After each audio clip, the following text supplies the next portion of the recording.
chapter 1, which is page 3 in our superheroes text. First off, the very first thing that you ever do when you're reading something is you want to read the title.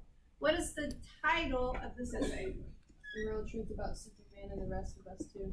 Thank you. Now, if you consider that title in relation to the book title, what's the book title? Superheroes and Philosophy.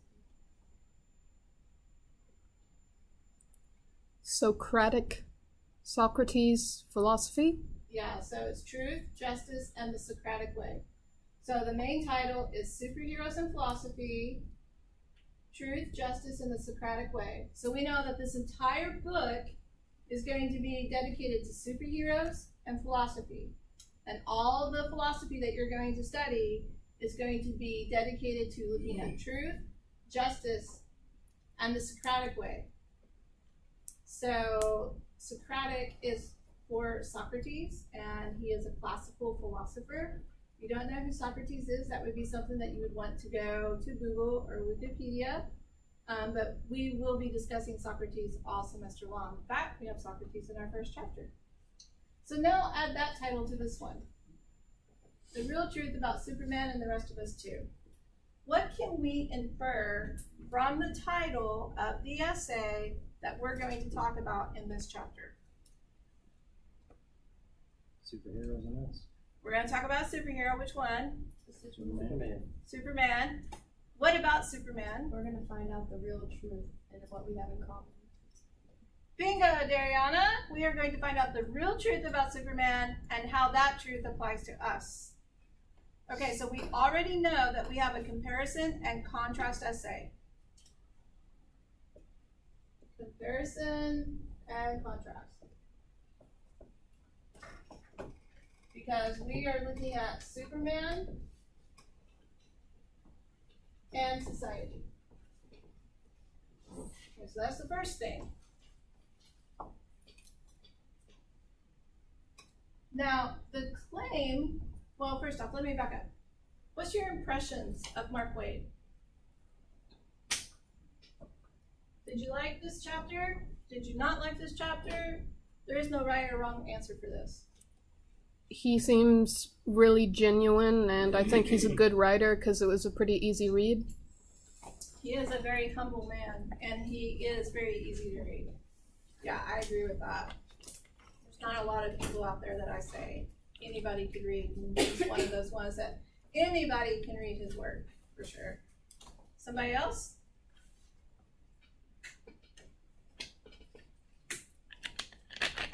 I think he's writing about it because he wants to know and go deeper into it rather than him just wanting to make money off of what he needs to do for it.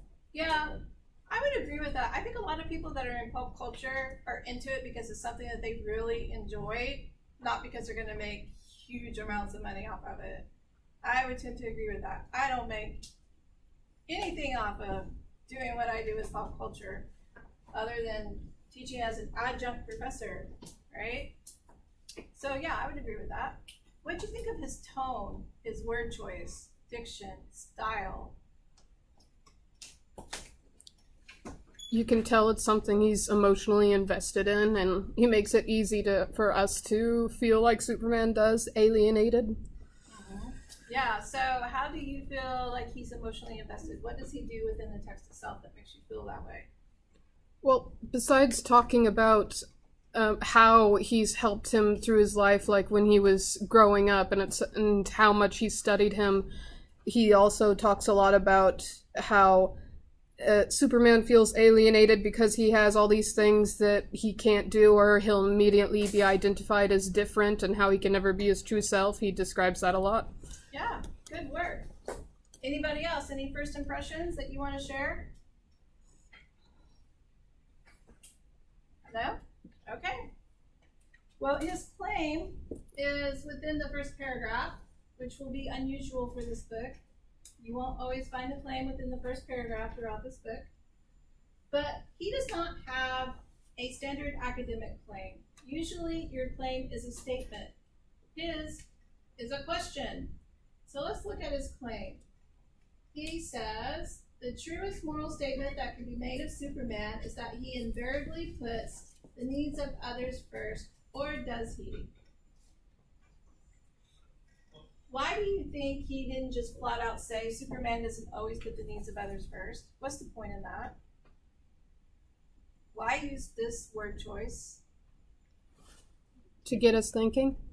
Yeah, he wants us to definitely think. So like, he's not telling us kind of like, he's going to give us all the information so maybe we can kind of decide what he's saying.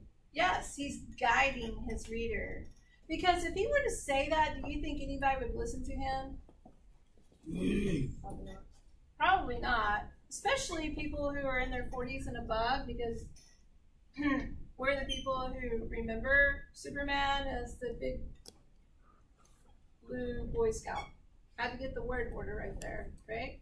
Not the Superman that most of you all know in the movies where Superman and Batman were battling it out, and then finally they stopped because they both have a mom named Martha. Okay? So Superman has changed, and the reason that Superman is different is because of Superman Birthright, which was published before Dawn of Justice came out in the movies. So, his claim is a question combined with a statement. Now, the next thing you want to look for, now that you found his claims, is you want to find his subclaims. That is really easy, because his subclaims are in bold. Preparation for a surprise. The one question I could not answer. The need to belong. And the great paradox. Now, I'm not saying that these exact words are his subclaims, but I'm telling you that his subclaims are broken down into these sections. Okay, so it's very easy to find his subclaims. And throughout this book, you will always have bold headings. These bold headings are your dividers. They let you know where a new line of thought, where a new line of evidence is beginning. So first off, preparation for a surprise. In this section, he wants to grab your attention. He's like, now not everybody's going to enjoy superheroes. So let me talk to you a little bit about astronomy, entomology. Let me talk to you about the nebula, the cosmos. Let me talk to you about gardening and cataloging. And oh, by the way, let's just throw in some Welsh folk tales. And oh yeah, the 1969 Mets. Why is he all over the place? What is he doing?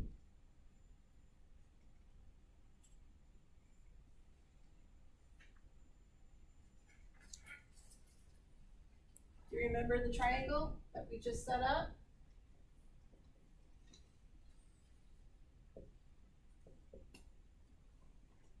Logos is the text that we're reading. What is he doing with ethos and pathos, with all those different things right there? Trying to connect with people. Yes, he is trying to connect. So one, he's trying to build his credibility, and two, he's trying to stir some emotions within his readers, because surely somewhere in here you're going to connect with something that he has listed. So he's trying to get you to emotionally connect with him. After that, he says, I've been fascinated by the mythology of Superman. Though it's not my day job, not exactly. That's my field of focused expertise. I freely admit that it's, to put it charitably, rather specialized. Okay, now the to put it charitably is a qualifier. And you need qualifiers in your arguments. Do not use words like everyone, always, because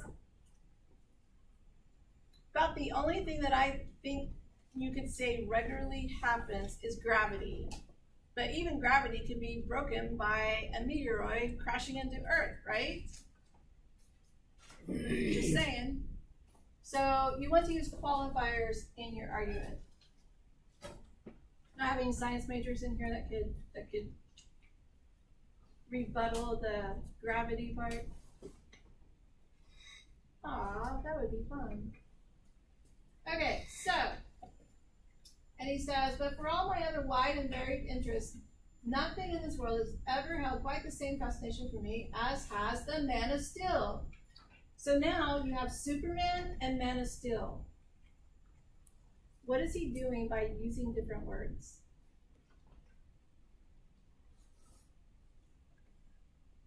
Making sure he just doesn't, he varies his language? Yes, that is one thing that he's definitely doing, is that he's varying his language. Alright, so the Superman ethos, remember we have a rhetorical situation. All these different names for Superman all have a different connotation for them. So his, yes, It's at 10. go ahead.